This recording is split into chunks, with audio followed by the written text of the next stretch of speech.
kainitan sa impeachment dito, ha? Ayan. Pero ito muna Lakay, nabanggit mo ang bangayan dahil ang minority report sa flood control anomaly hindi raw kinikilala ng liderato ng Senado. Detalye balita mo RH28, Raymond Adpaas. Lakay Raymond. Elaine, happy birthday muna sa iyo at magandang umaga din kay Mayor. Thank you, Lakay. Walang bigat ang ginawang minority report ng minorya sa Senado hinggil sa kontrobersyal na flood control projects.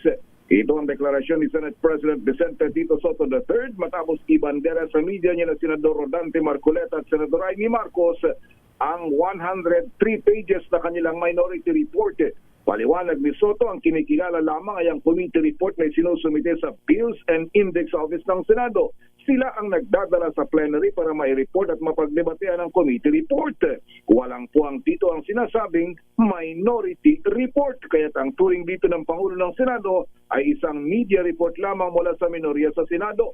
Ipinagmalaki ni Marcoleta ang kanilang report dahil nakabata ito sa panahon na siya pa ang chairman ng Senate Blue Ribbon Committee bago ipasa kay Senate President Pro Tempore Panfilo Ting Lacson.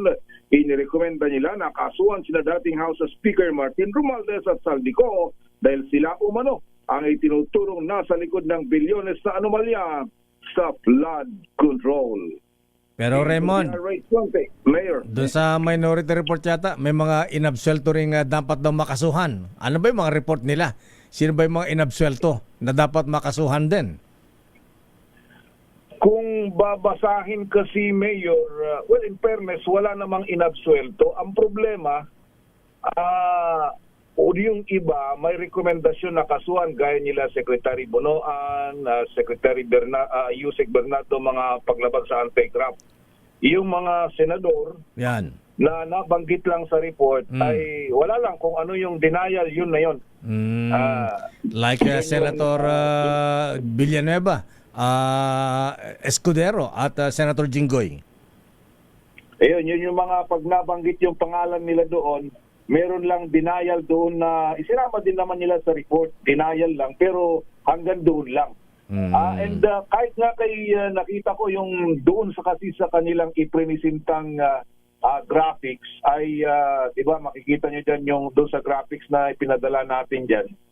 Merong question mark sa taas.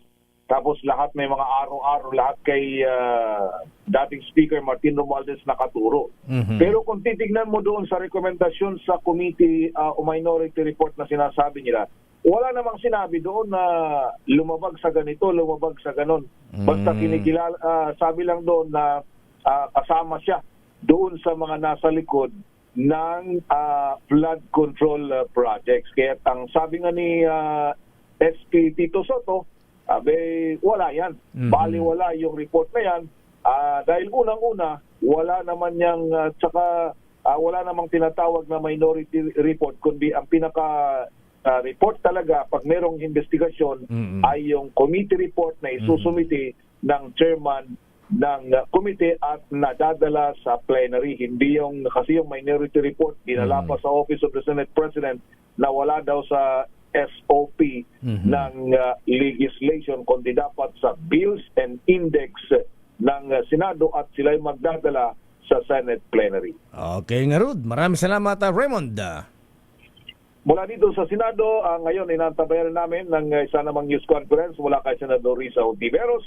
Kung meron siyang mga panibagong pronouncement naman sa panig ng Senado. Ito si RH20, Raymond Adpaas para sa DZRH, una sa Pilipinas, una sa Pilipino. Maraming salamat Raymond. Ayan.